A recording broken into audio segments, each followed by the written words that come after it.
Okay, so I have never reacted to Elden Ring lore. I don't know why. I absolutely love this game and one of my favorite Let's Plays of 2022.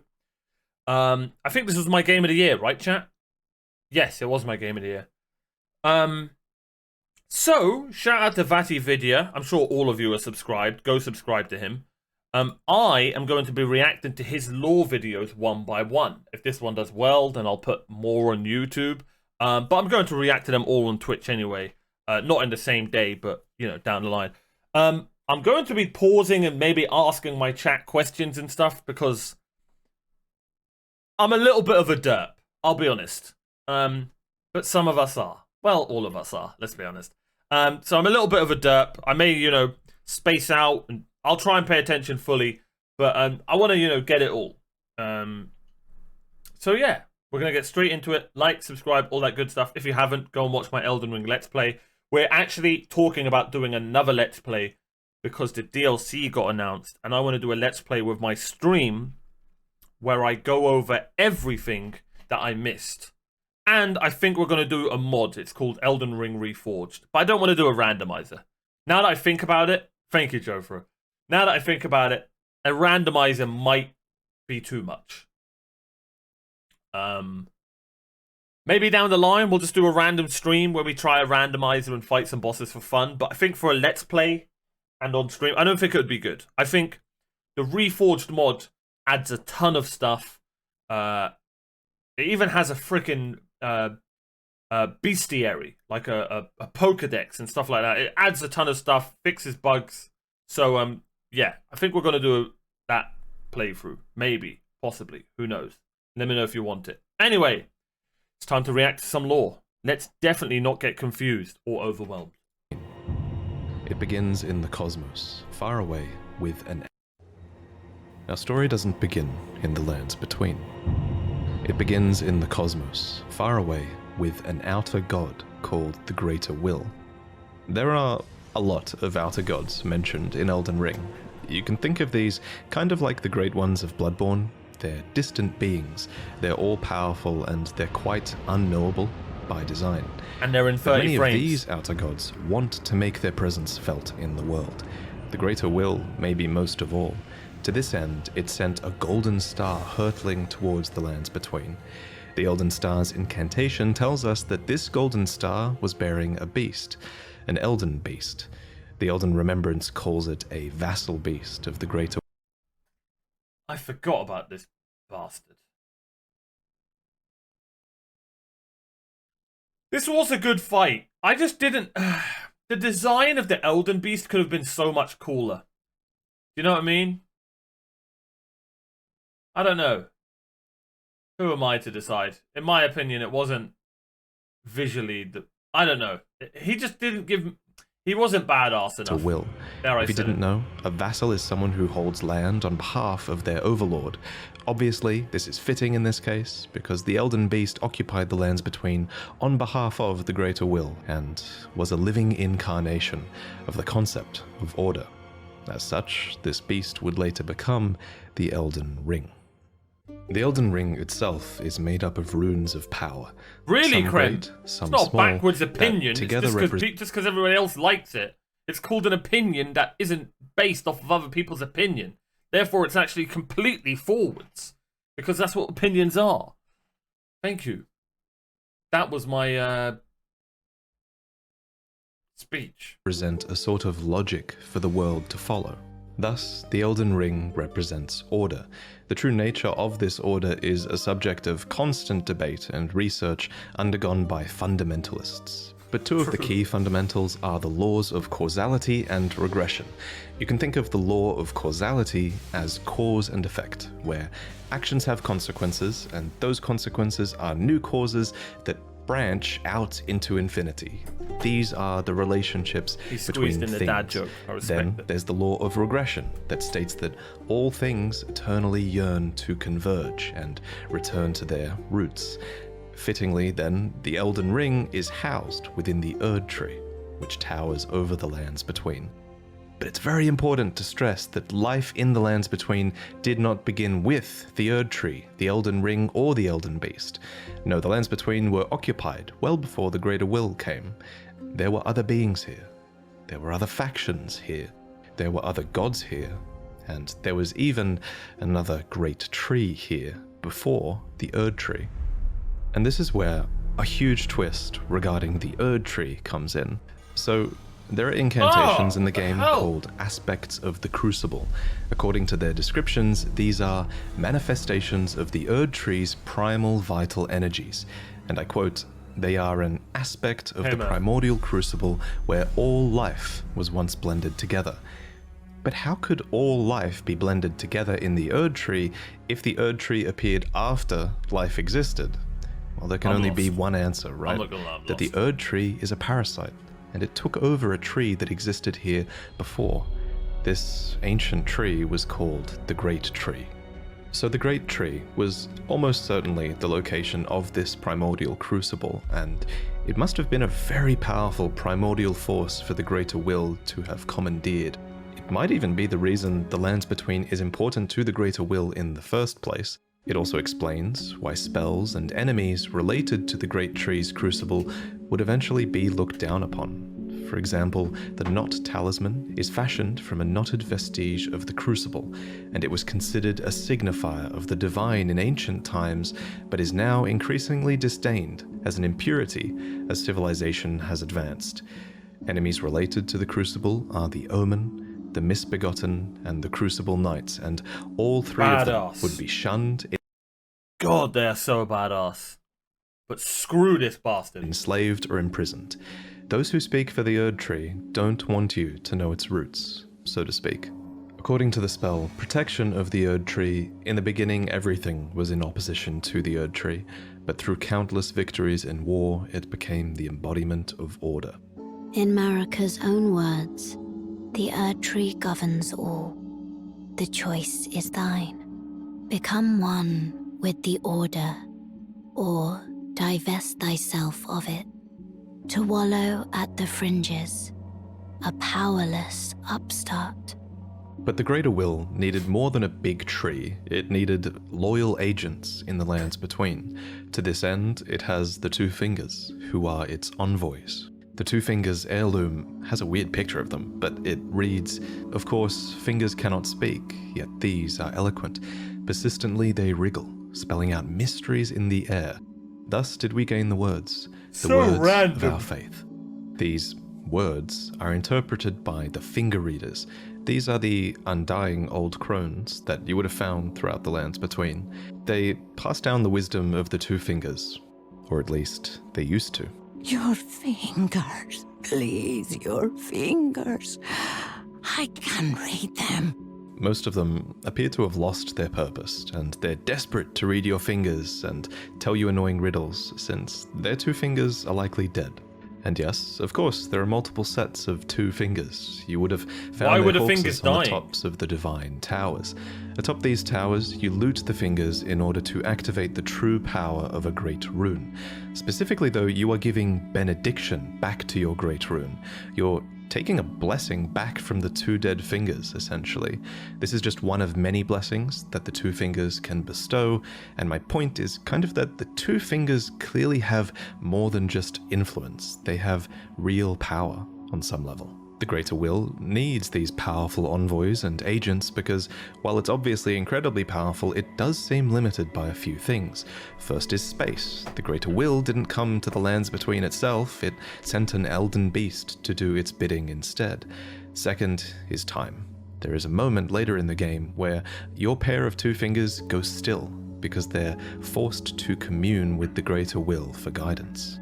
When they are finished, the fingers will again offer their guidance. Did that happen to mine? Thousands, if not tens of thousands, of moons must first pass.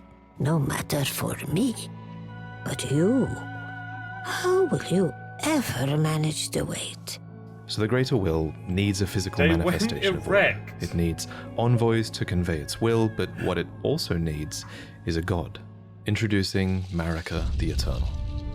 I have this utterly enormous mind map of Elden Ring's lore, and there's a reason she's at the center. She's essentially the equivalent of Gwyn from Dark Souls, except unlike Gwyn, Marika didn't just crawl out of the dark and find power.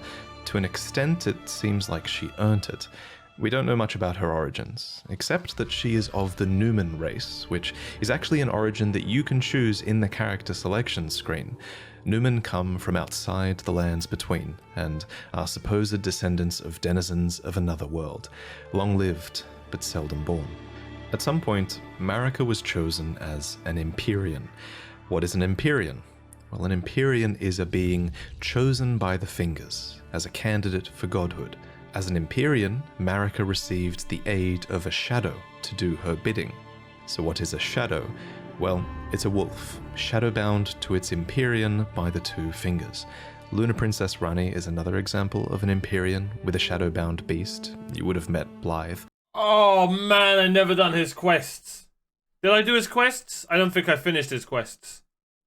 That's something we need to do when we play the game. I completely forgot about the quests. Did I do his quests? Oh no, wait, I might have. Wait, I might have. I actually think I did. Maybe. Maybe I didn't. I can't remember. These creatures are the Empyrean's very own shadow. They are completely loyal to their needs and, by definition, incapable of treachery. Marika's shadow was a beast called Malakath. Every Empyrean uses their shadow in different ways, but Marika's sole need of her shadow was as a vessel to lock away destined death. This bastard. So what is destined death? Well, according to Enya, it's the rune of death. Did I The really rune go of for death goes by two names. I remember I couldn't The find him. other is destined death. We mentioned earlier that the Elden Ring is made up of runes, and at some point, maybe when she was chosen as a god, Marika plucked the rune of death from the Elden Ring. She gave the rune of death to Malakath, her totally loyal shadow, who bore a black blade imbued with this rune. It's kind of genius, really. In a single act, she removed the concept of death from the lands between, while also commanding total control of death through her shadow, who could deliver it at her whim. Now, some of you might be asking, if death is removed from the lands between, leave that dog alone. How come I can kill this dog? First off, shame on you. Second, from a lore point of view, that dog isn't really dead. It's simply in the process of its spirit, or its soul, returning to the Erd Tree. Catacomb dungeons, for example, are specifically constructed near the roots of the Great Tree for this reason, so that the Erd Tree can reabsorb their ashes back into it. This process replaced the concept of a death that you were destined to have, but this random spirit outside of a catacomb dungeon says it best.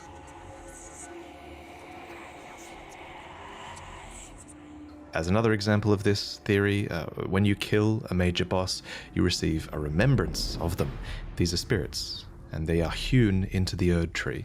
In this way, thanks to the Erd Tree's grace, their spirits are immortalized, in a sense. This new form of death also explains what's happening when you summon spirits. From ash and return to the Erd Tree. Such a normie However, armor set. some spirits never return to the Erd Tree, and they rise within death as corpses or skeletons instead.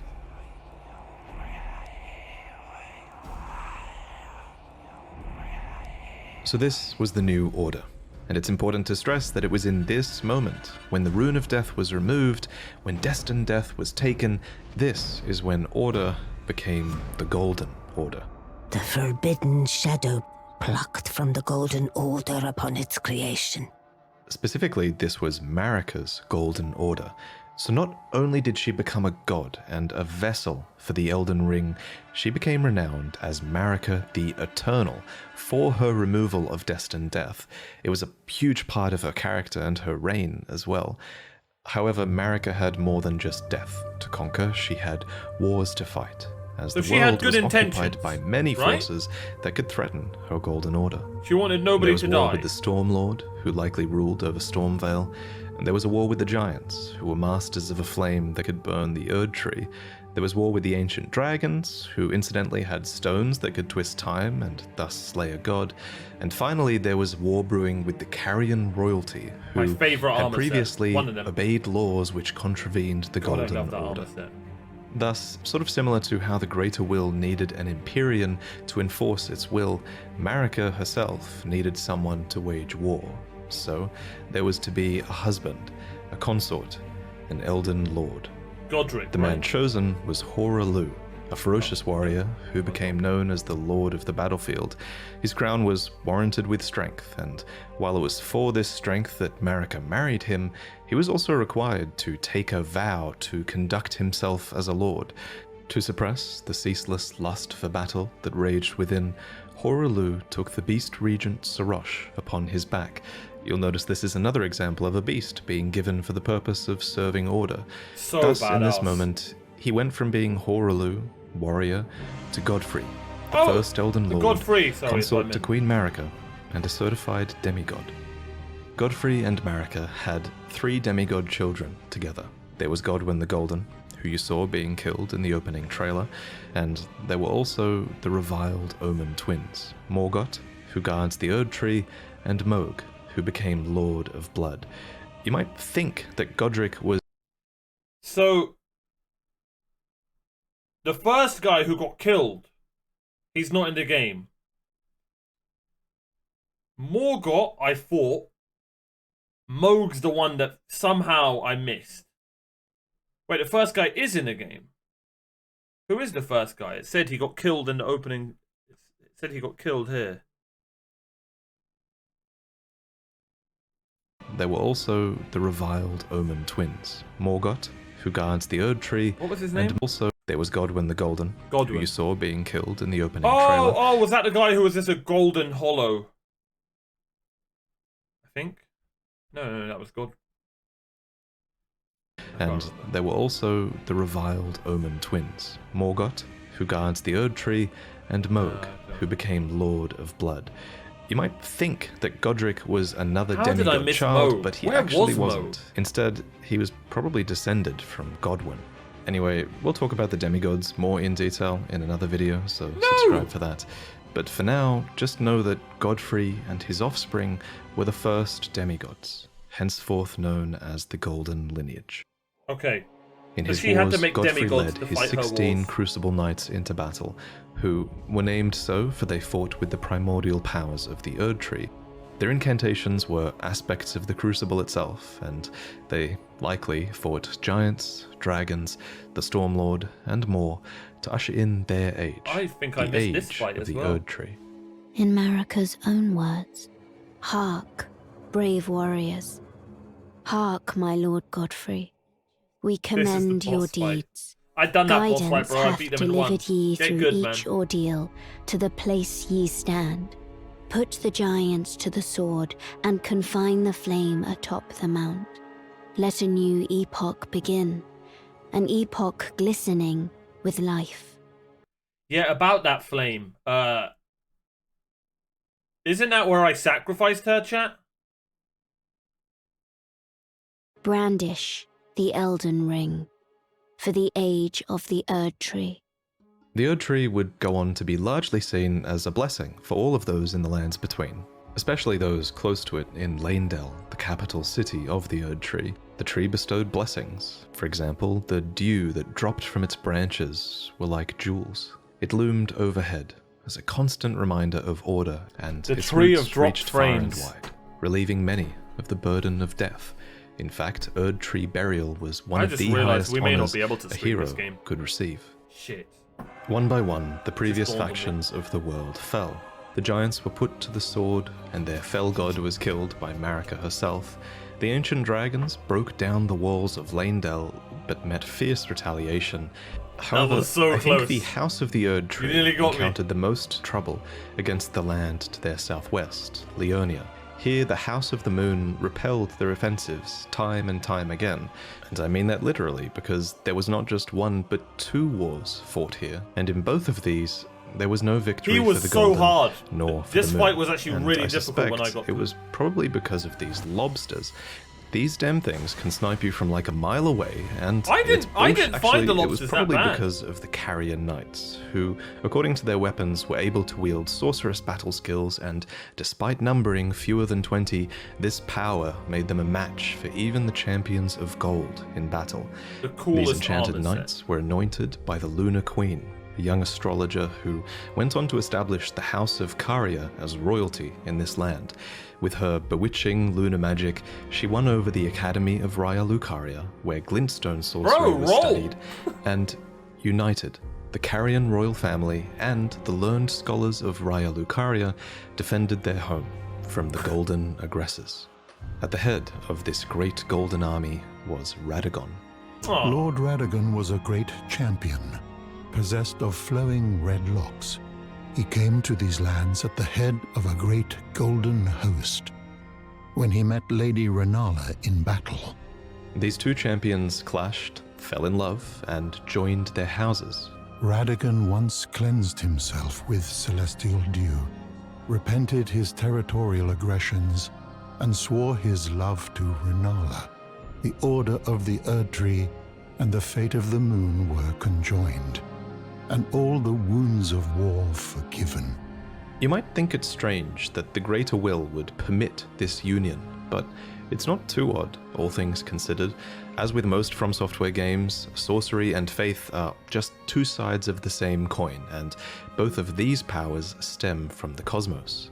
So let me get this straight. To defeat America, Renala and her mage people became friends of the guys who are in like the yellowy armor, and those are like the cleric people.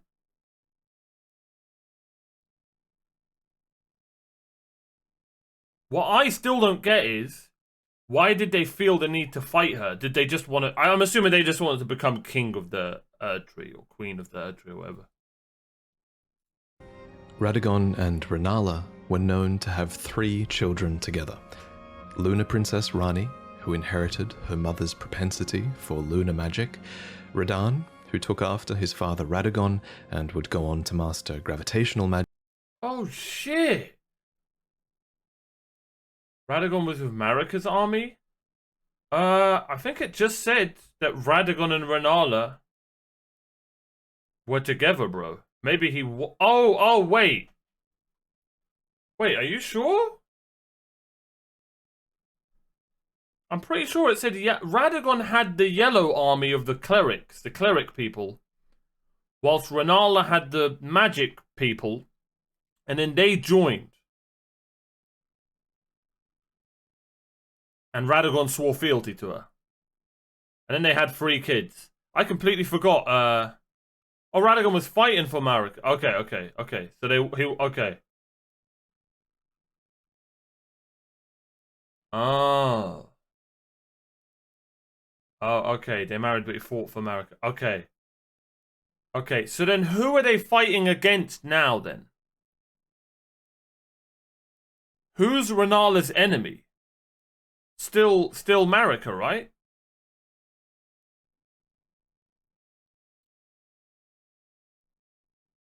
And Renala's fighting Marika to take her spot, correct? Magic, and Rykard, who pioneered new hex sorceries and would go on to feed himself to a great serpent.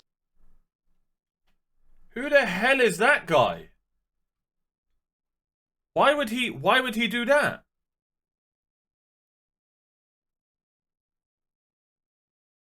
There's always one son. There's always one of the kids in these Souls games. 2 of them become a boss. We're seeing a theme here. And then one of them just... something happens. I don't think I did. No, I don't think I did, Grim. It follows that at some point after this, Marika began to harbour doubts. Doubts about the Golden Order. Oh, that yes! she had Of had course a I hand fought him. in Yes, creating. he was in my favourite area. America's own words. America. He was in my favourite area, right? Flame Manor? That was Rykard?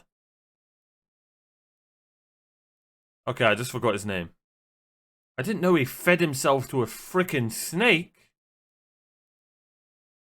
That's Badass. Volcano Manor, yeah. Best area in the game. Don't at me. Don't at me. Rykard, who pioneered new hex sorceries and would go on to feed himself to a great serpent. Sounds like a lovely It follows child. that at some point after this, Marika began to harbour doubts. Doubts about the Golden Order that she had had a hand in creating. In Marika's own words, I declare mine intent to search the depths of the Golden Order through understanding of the proper way. Our faith, our grace Aren't they is her increased. children, the Golden Order, basically? Those blissful early days of blind belief are long past. My comrades, why must ye falter? And it's at this point that we should talk about Marika's motivations. Thank you. Character. This is surely going to be one of those huge points of debate in the coming years, but for now, my working theory is that she wanted to discover the truth behind order and the truth behind the greater will, and she believed that bonds had to be broken so that they could be better understood. She believed that there was great meaning to be found in hardship. Queen Marika has high hopes for us, that we continue to struggle unto eternity. For Lord Godfrey, his struggle ended at the end of his campaigns. According to his armor, he led the war against the giants, faced the Storm Lord alone, and then there came a moment when his last worthy enemy fell, and it was then, as the story is told, that the hue of Lord Godfrey's eyes faded. I wonder In truth, why. he was robbed of his grace. Then Marika sent him away. My lord, and thy warriors, I divest each of thee of thy grace. With thine eyes dimmed, ye will be driven from the lands between. So let me get this straight. This guy literally married her, went from a Giga Chad monk, changed his whole persona into a different guy, won all of her wars, and then when he won all of the wars, she said, okay, I'm done with you. Did I just get that right? She's for the streets.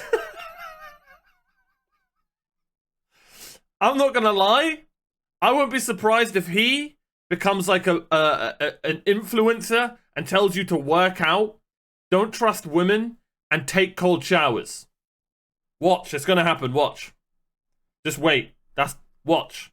He might even shave his head. Watch, check out. I'm calling it in the law. Ye will wage war in a land afar, where ye will live and die. This became known as the Long March of the Tarnished, as Godfrey and his tarnished descendants walked away from the lands between. But Queen Marika absolutely had a plan here, that Lord Godfrey and his descendants would one day return stronger. Alright, let me, one having sec. struck Lord Twain, as Godfrey and his tarnished became known as the Long March of the Tarnished. Weren't we a tarnished?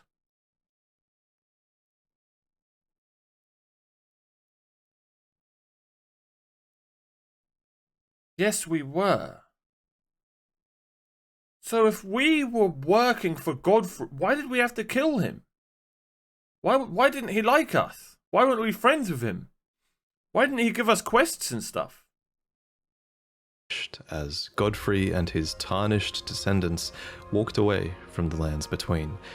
But Queen Marika absolutely had a plan here, that Lord Godfrey and his descendants would one day return stronger, having struggled outside of grace. Then, after thy death, I will give back what I once claimed, return to the lands between, wage war, and brandish the Elden Ring, grow strong in the face of death. Warriors of my lord, Lord Godfrey. Soon after, she found a new husband. I knew it. Damn. If a Giga Chad like, what was his name? Horo Lawu can't hold a woman down, then is there any hope for us? This is why we've got to get in the gym. We've got to have cold showers, lads.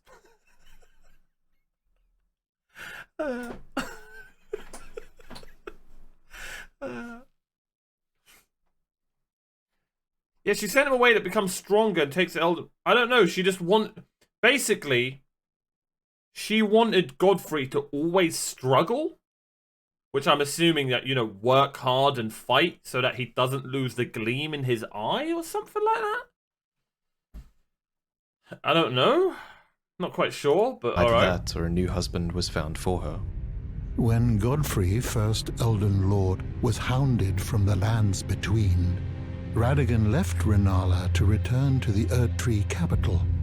By the way, if you're watching, I'm very sarcastic. I actually love women. Women are my favourite. Let's carry on. Becoming Queen Marika's second husband and king consort. Wait, let me listen to that again. Taking Sorry, I was just Marika making sure I didn't get to Renala cancelled. Lord was hounded. And was found for her. When Godfrey, first Elden Lord, was hounded from the lands between, Radagon left Renala to return to the Erdtree capital, becoming Queen Marika's second husband and king consort. What a giga chad! So my boy Radagon got with both of the waifus of the ultimate waifus of the game?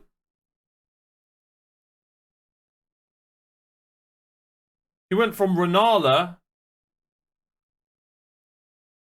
and then he moved to Marika. He has that main protagonist hair. No, he doesn't. He's ginger.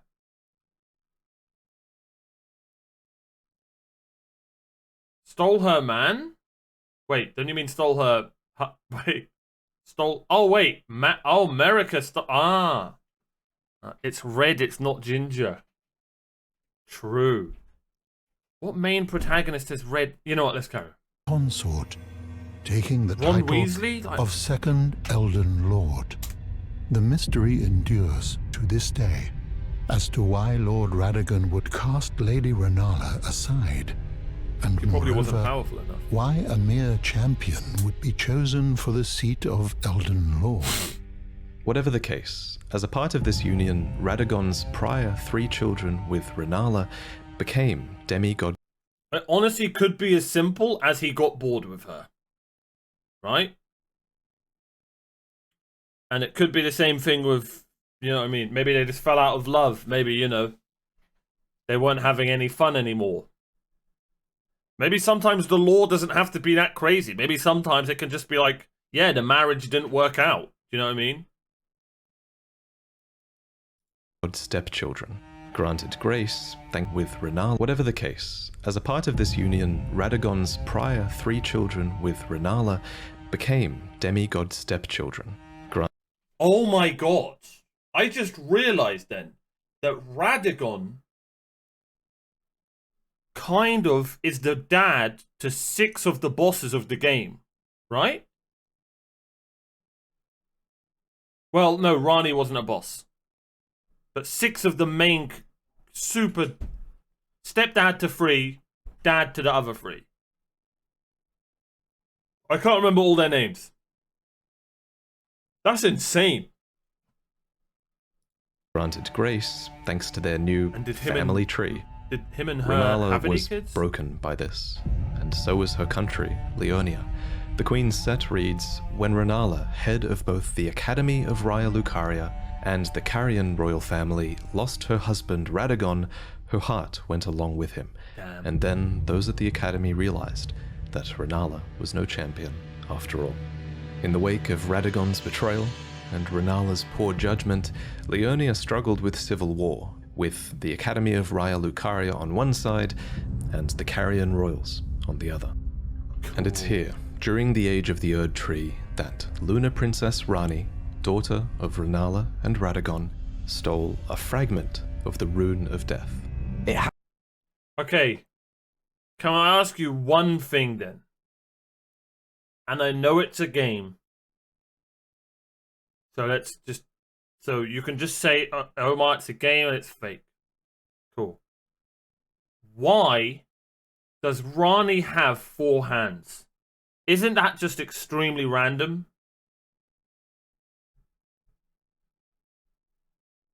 Maybe that hasn't been told in the lore. It's just really random. I mean, I'm not complaining. But it's random. She became a demigod. Something doll. Ah, nailed it. Happened during the golden age of the Erd Tree, long before the shattering of the Elden Ring. Someone stole a fragment of the Rune of Death from Malekith, the Black Blade. As mentioned previously, Malekith was Marika's shadow, and he had sealed destined death in a black blade. Then a fragment, only a fragment, of this Rune of Death was stolen. And once this happened, Malekith went a step further in protecting destined death. He bound the blade within his own flesh, such that none might rob death ever again. It was too late, however. This fragment of the Rune of Death was used immediately, that night, to kill a demigod, Marika's own son, Godwin. And this is the one that we never fought. The Golden. That was the first recorded death of a demigod in... And Rani killed him, his own stepsister. Or his sister. Yeah, stepsister. Right? Stepsister. So he was like, stepsister, I'm stuck. And then she was like, yeah, you are. Damn! Rune of Death, bitch! God, man. And they said the lore was confusing. They said I wouldn't get it all. This is easy. Matter of fact, I've seen something similar to this. all history, and it became the catalyst. Soon, the Elden Ring was smashed, and thus sprang forth the war known as the Shattering. Now, there is a lot of really credible evidence that Marika was behind this plot to have a fragment of the Rune of Death stolen. There's also a ton of evidence that Marika is behind the entirety of your Tarnished quest, but we'll talk about that in another video. For now, all you really need to know, in terms of the timeline at least, is this. After the marriage of Marika and Radagon, and after a fragment of the Rune of Death was stolen, Marika went on to shatter the Elden Ring, and Radagon attempted to repair it, to no avail. The Elden Ring had been broken into runes, some great and some small. You know, it's said that Lord Radagon harbored a secret. A famed sculptor of the Erd Tree capital was once summoned to render Lord Radagon's likeness in giant stature, when he glimpsed the skeleton in Radagon's closet. And as such, it's said the great statue harbors his secret too. Of course, the huge twist in Elden Ring is that Radagon is Marika, or depending on what you believe, he became her, for she knew it was going to happen. In Marika's own words, O Radagon, leal hound of the Golden Order. Am I still alive? I need to hear that again. In Radagon's closet. And as such, it's said the great statue harbors his secret too.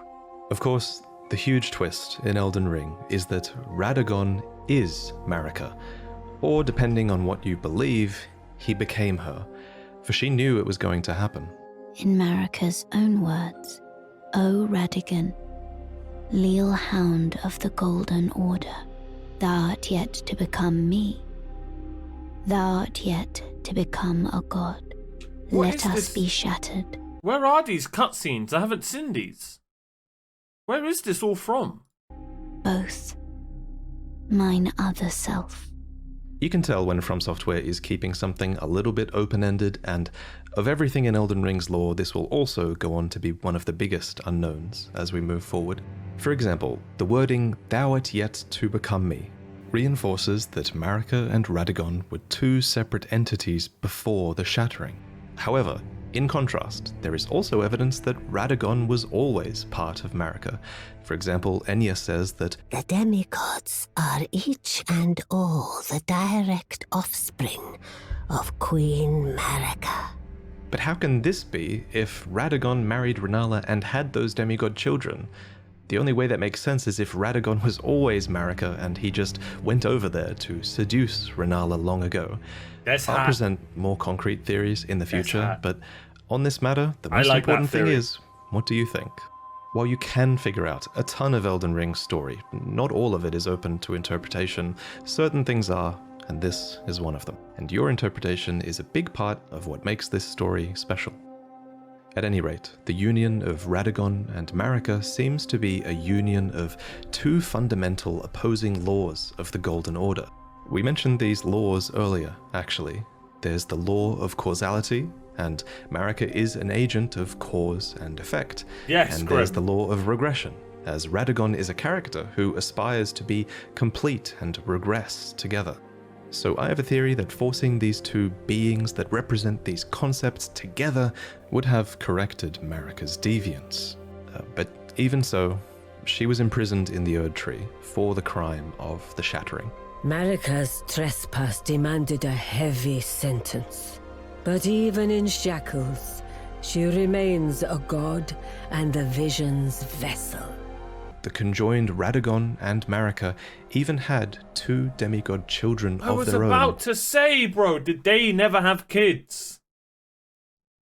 And it's these bastards. Let's be honest. After fighting this woman, damn, I wish they never had kids. Nah, it was a badass fight. Mikola and Millennia.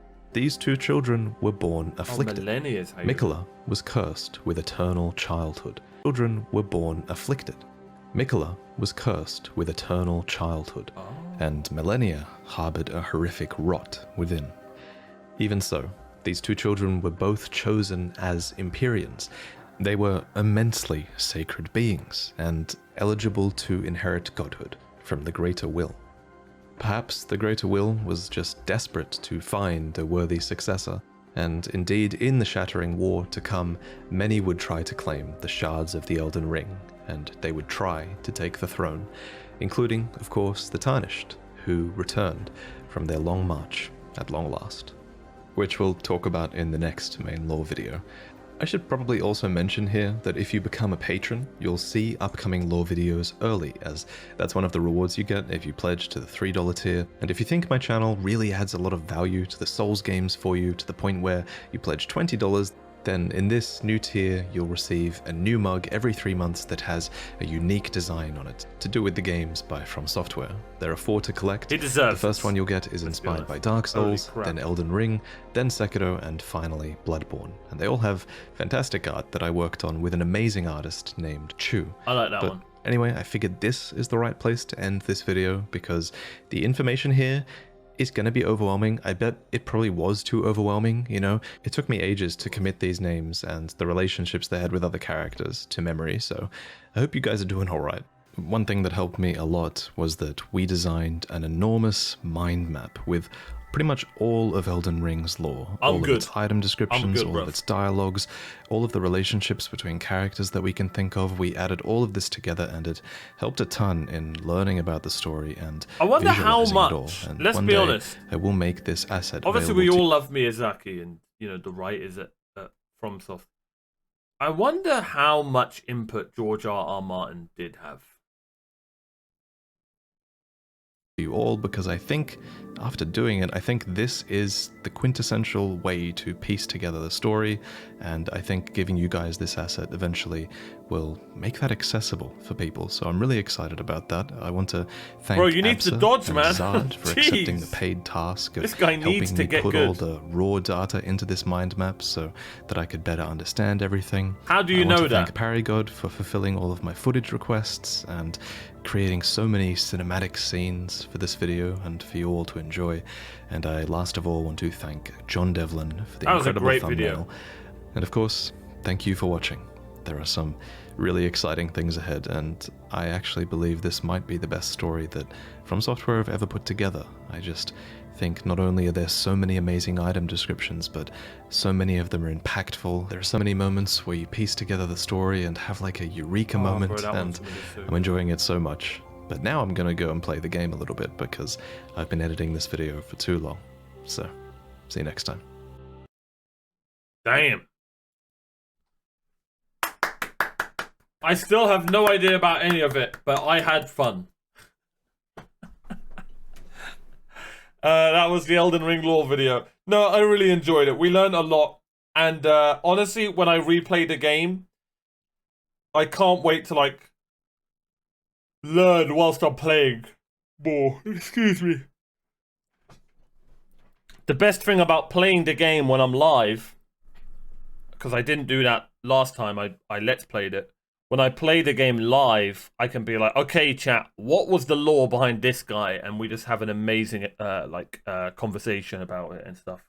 It's what I enjoyed most about live streaming Dark Souls 1, 2, and 3. But yeah, let's see the comments. Let's see what they're saying. Finally, I can find out what the game I played 400 hours is about. True. Radagon and Renala's children. Rani has powerful lunar magic like her father. Radahn mastered gravitational magic like his father. Rykard fed himself to a snake. Yeah, right? It was so random.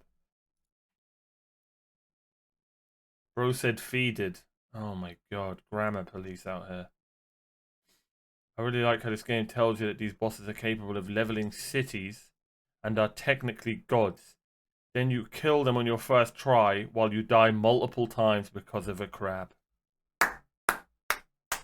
Truer words have never been spoken more.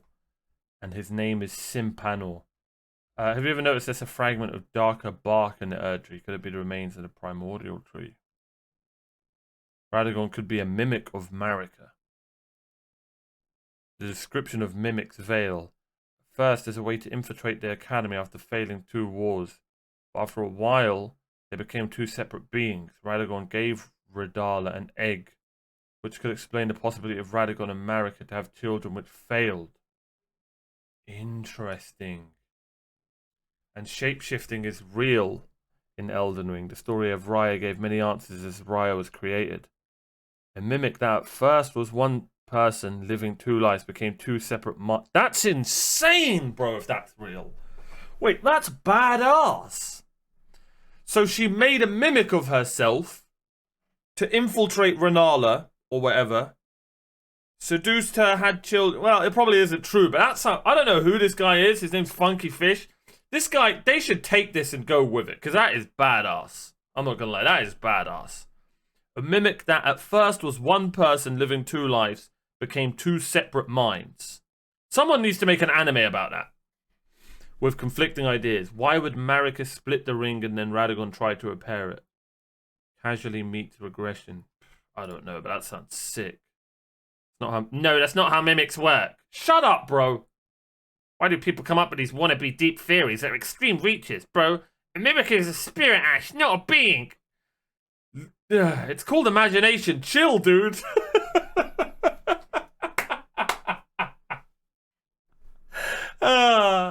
Don't ruin his imagination. God.